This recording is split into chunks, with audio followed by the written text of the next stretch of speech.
My name is Emily Brown. I'm the founder and principal attorney of Elevate Justice U.S. Immigration Law. We are a private law firm specializing in immigration compliance and federal litigation. And every Wednesday, we go live to cover the latest topics in immigration compliance, including I-9 and E-Verify compliance. Today, we're tackling one of the most misunderstood pieces of I-9 compliance, and that's verifying employees that you'll never meet in person. Remote I-9 verification is now permanent, but most employers are either unable to use it or ineligible to use it or are using it incorrectly. Before we dive in, everything that I'm sharing today is general educational information only. It is not legal advice.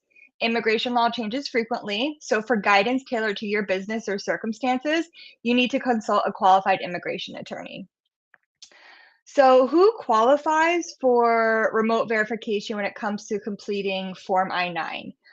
During COVID, DHS did temporarily allow for remote verification of I-9 of the I-9 process.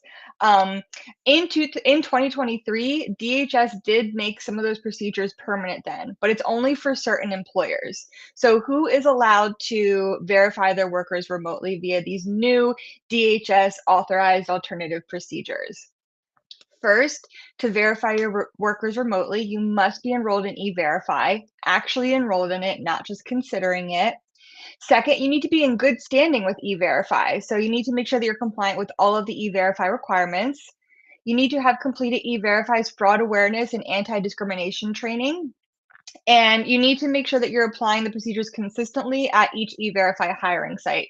You can't pick and choose by employee, and you can't decide which workers are eligible for remote verification and which ones are not, because then you can get into some discrimination territory. There is one caveat though when it comes to where you can offer remote verification as an E-Verify user. If you have, if your policy is to offer it for only remote hires, that's okay. And then your on-site employees, you still do the physical verification. But you can't just do worksite here, worksite there does it, and the other worksite doesn't do remote verification. So that's one of the caveats that they have.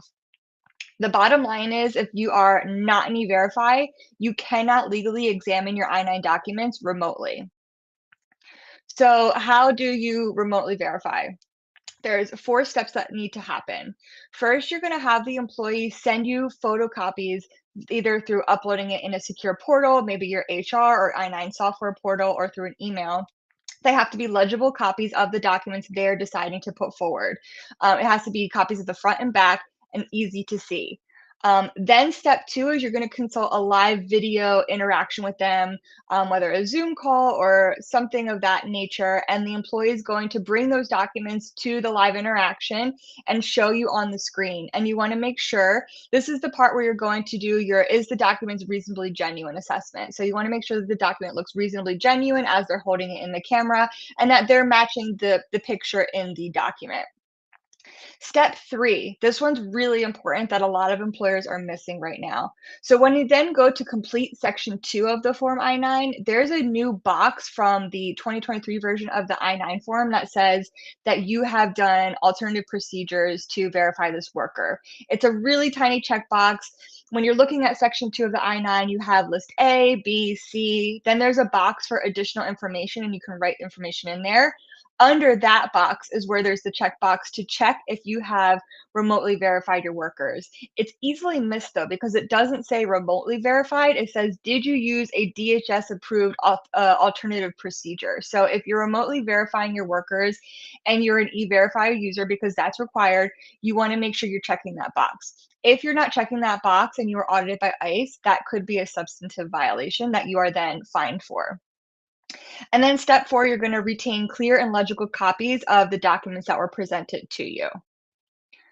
Now, what about if you don't qualify for the remote procedures, but you're a company that works across state borders, you have employees everywhere, you do have remote workers, but you're not using E-Verify. So how do you verify those workers? In that situation, it's the traditional I-9 compliance procedures where you need an authorized representative to verify the I-9. So that that person, that authorized representative needs to meet the employee in person, verify the documents that the employee presents, and then complete section 2 on the employer's behalf. So there are vendors out there that you can contract with or subcontract with to do this to help you with your I-9 procedures.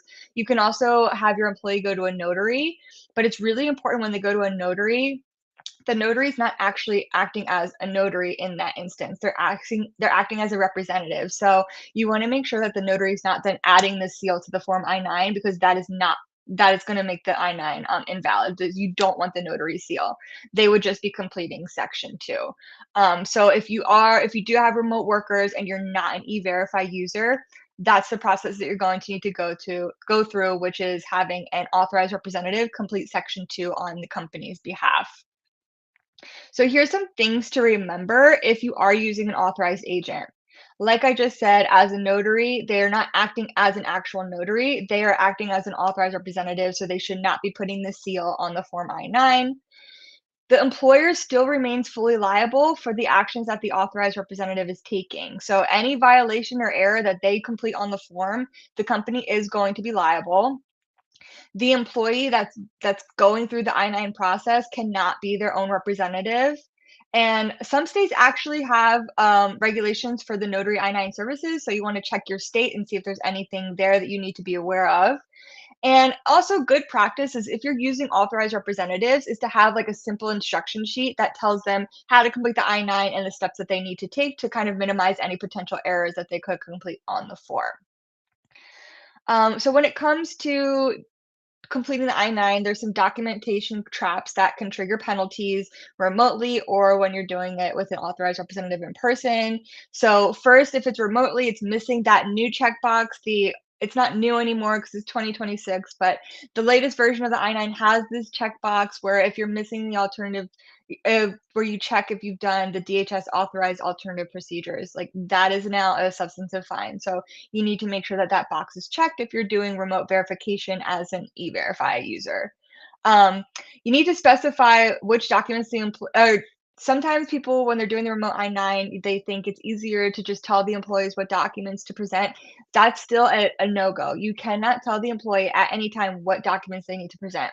All you can tell them are their options. They can do either list A or list B and list C and give them the list of documents that they can present.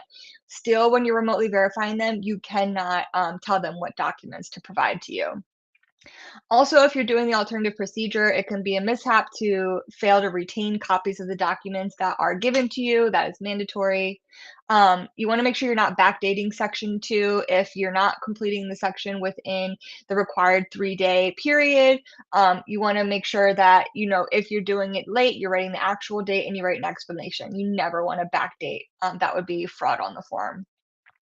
No notary seals should be on the form if you're using an authorized representative. You want to make sure that you're training your authorized representatives and giving them information sheets. And you want to make sure that you're not doing inconsistent practices between different employees. So if you're doing the remote I-9s, you can have a policy where you're offering it for all remote workers, but your in-person employees, they still have to bring in their documents. Like that's fine, but you can't pick and choose which employees you are telling that you can remotely do the I-9 verification, or an employee where you might suspect maybe that their documents could or could not be valid, and you're forcing that employee to bring the documents in. That's not going to be okay. That gets into discrimination grounds. So you want to make sure you're being consistent within the I-9 regulations. Looking ahead, ICE worksite enforcement activity does remain elevated. It is increasing, as we discussed a few weeks ago. They did update their fact sheet online for I-9 inspections, so that's a huge sign that they're probably going to be using it even more. So it's really important to understand how to properly verify remote workers, because it could lead to fines if you're doing it improperly. If you're looking to determine if your company's remote I-9 practices are compliant, you can always start with our compliance assessment with Elevate Justice.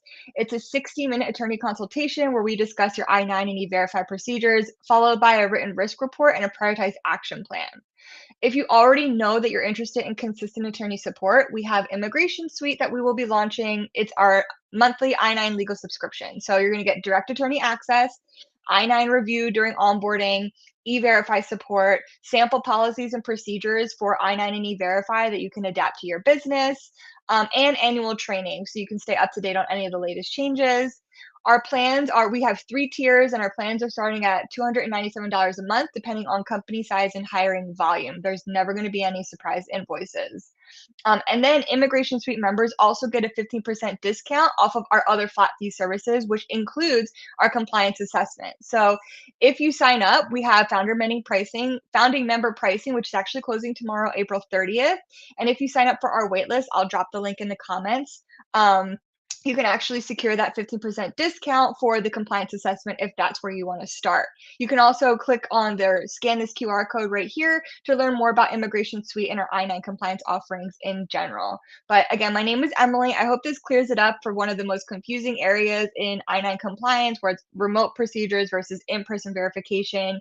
I'm always happy to answer questions, so feel free to drop some comments below, or if you have topics that you're interested in learning more about in upcoming weeks, feel free to send me a message and I will incorporate those as best as I can into upcoming Wednesday lives. It was great to see you all and have a great